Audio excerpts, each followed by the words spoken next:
Oota, ma hoian sellest kinni.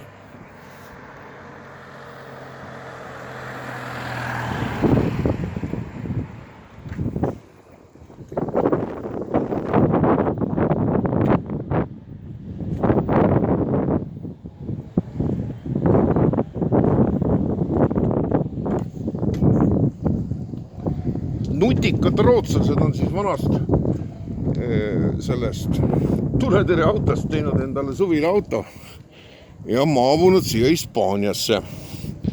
Ja igasugused saladuslikud detailid on, üleval on päikesepatareid, 2 võimast päikesepatareid ja siis mina ei tea, mis tuletõrje auto sees klassikaliselt üldiselt peitub.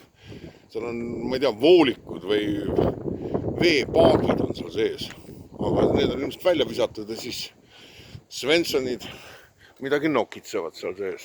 Vaat niimoodi. Svenssonid on niisugused nutikad. Niisugust pulli polegi enne elus näinud. Vaat nii. Aga meie oleme ka väga nutikad ja teeme